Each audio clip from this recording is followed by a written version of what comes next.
Amaravati steel bridge చుట్టూ ఇప్పుడు రాజకీయ వివాదం రేగుతోంది. 68 కోట్లతో నిర్మిస్తున్న స్టీల్ బ్రిడ్జ్లో నాణ్యత కొరవడింది అంటూ విపక్షాలు విమర్శిస్తూ ఉంటే అలాంటిదేమీ లేదని అధికారులు ఖండిస్తున్నారు. ఇంతకీ నిజంగానే నిర్మాణంలో లోపాలున్నాయా? అధికారుల నిర్లక్ష్యమే కారణమా?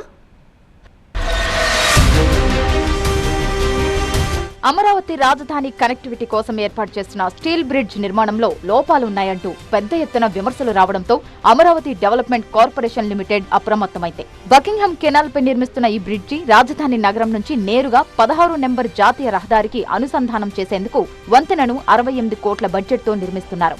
ఉండవల్లి నుంచి మణిపాల్ వరకు ఎలివేటెడ్ కారిడార్ నిర్మాణం, అలాగే కొండవీటి వాగు గేట్ల వద్ద 2 లైన్ల వంతెన నిర్మాణంలో భాగంగా రాజధాని ట్రాఫిక్ ను మళ్లించేందుకు దీన్ని నిర్మిస్తున్నారు.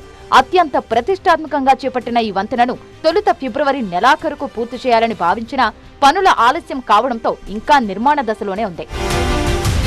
రాజధానికి 16 నెంబర్ జాతీయ రహదారికి అనుసంధానంగా నిర్మిస్తున్న సీడ్ యాక్సెస్ రోడ్ను ఉండవల్లి వరకు నిర్మించారు. ఇక్కడి నుంచి ఉండవల్లి సెంటర్ బకింగ్హామ్ కెనాల్ మీదుగా తాడేపల్లి కృష్ణా కెనాల్ రైల్వే బ్రిడ్జిని దాటిస్తూ మణిపాల్ ఆసుపత్రి వరకు బ్రిడ్జి నిర్మించాల్సి ఉంది. ఆ బ్రిడ్జి నిర్మాణం వ్యయంతో కూడుకున్నది కావడంతో సిఆర్డీఏ అధికారులు, ప్రభుత్వ పెద్దలు మంగళగిరి ప్రకాశం బ్యారేజ్ పాత జాతీయ రహదారికి అనుసంధానం చేస్తూ కొండవీటి వాగు బకింగ్హామ్ కెనాల్ ను దాటిస్తూ 68 కోట్ల రూపాయలతో స్టీల్ బ్రిడ్జి నిర్మాణం చేపట్టారు. అయితే స్టీల్ బ్రిడ్జి ఏర్పాటు చేసే సమయంలో 2 పిల్లర్ల మధ్య నిర్మించిన గడ్డర్లు ఒక పక్కకు వాలిపోయాయి. అవి పడిపోకుండా క్రేను అడ్డం పెట్టిన అధికారులు గురువారం వాటిని తొలగించే పనులు చేపట్టారు.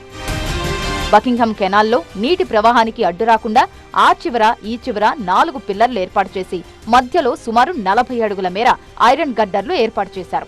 బ్రిడ్జికి ప్రకాశం బ్యారేజ్కి దక్షిణం వైపు బిగించిన స్టీల్ గడ్డర్లు వంకరపోయి ఒరిగిపోయినట్లు సిఆర్డీఏ ఇంజనీరింగ్ అధికారులు గుర్తించారు.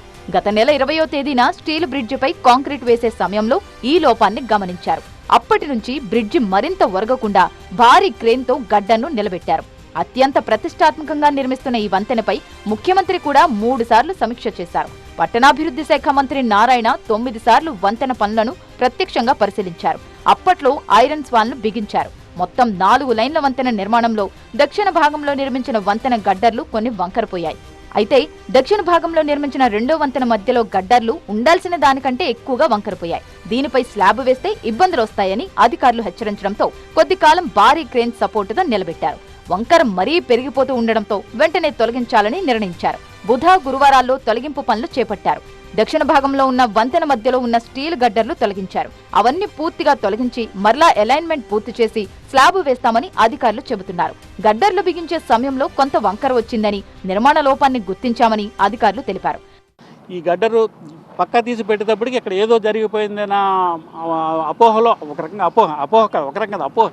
అపోహలో ఉన్నారు తప్ప ఇది రొటీన్గా మాకు కొన్ని వేరియేషన్స్ వస్తూ ఉంటే వేరియేషన్స్ కరెక్ట్ చేసుకుంటూ వెళ్తాం. ఎప్పుడు తప్పు అంటే మీరు ఎప్పుడు తప్పు అని చెప్పగలిగారంటే నేను అలాగే కాంక్రీట్ వేసేస్తే అది తప్పు. స్టీల్ కట్టడంలో కానీ గడ్డర్స్లో పెట్టడంలో కానీ కొన్ని ఉంటే వాళ్ళు కట్టేసుకుంటూ వెళ్ళినప్పుడు ఏంటంటే కొన్ని చూసి ఇది ఇలా చేయండి అలా చేయండి అని చెప్పడం అనేది సర్వసాధారణం. గత నెల 20నే లోపాన్ని గుర్తించారు. దీంతో ప్రస్తుతం వంకర ఉన్న చోట్ల గడ్డర్లు తొలగించి మరలా బిగిస్తామని, అనంతరం స్లాబ్ వేస్తామని కాంట్రాక్టు సంస్థ చెబుతోంది. స్టీల్ బ్రిడ్జి పడిపోయిందని వస్తున్న వార్తలు దురదృష్టకరమని, ఇందులో ఎలాంటి వాస్తవం లేదని ఏడీసీఎల్ చెబుతోంది. బ్రిడ్జిని ఇంకా హ్యాండ్ ఓవర్ చేయలేదని, బేరింగ్స్ చెకప్ లో చిన్న సమస్య గుర్తించామని, అది సరిచేసి త్వరగా నిర్మాణం పూర్తి చేస్తామని అమరావతి డెవలప్మెంట్ కార్పొరేషన్ స్పష్టం చేసింది. వేల కోట్ల విలువైన పనులు చేపడుతున్న కాంట్రాక్టు సంస్థలు కూడా లోపాలతో నిర్మాణాలు చేపడుతున్నారంటూ విపక్షాలు మండిపడుతున్నాయి. అమరావతి నిర్మాణంలో ఒక్కొక్కటిగా లోపాలు బయటపడుతున్నాయని, దీనికి ప్రభుత్వం సమాధానం చెప్పాలంటూ వైసీపీ నేతలు డిమాండ్ చేస్తున్నారు. ఇది చాలా దుర్మార్గమైనటువంటి చర్య. ప్రజల యొక్క ధనాన్ని, అప్పు చేసిన ధనాన్ని ఈ విధంగా కుంగిపోయే బ్రిడ్జీలకు పెట్టి మీరు తూతూ మంత్రం చేసి తొందరగా బిల్లులు చేసుకోవాలని తాపత్రయపడుతున్నారు. ఇది సరైనటువంటి విధానం కాదు అనేది మేము చెప్పదలుచుకున్నాం. ఎక్కడ చెప్పదలుచుకున్నాం? కుంగిపోయిన బ్రిడ్జి దగ్గరికి వచ్చి పరిశీలించి కుంగిపోయినటువంటి పాటలన్నీ చూసి మీ ముందు చెప్తున్నాం. బురద జలాల్సిన అవసరం ఏంటి? అమరావంతా బురదే కదా. ఈ పర్మిషన్లు అన్నీ ఉంటే నారాయణ చూపించు, లోకేష్ చూపించు. మొత్తానికి స్టీల్ బ్రిడ్జ్ వ్యవహారం రాజకీయంగా పెద్ద దుమారం రేపుతోంది. అధికార విపక్షాల మధ్య మాటల యుద్ధానికి తెరలేపింది.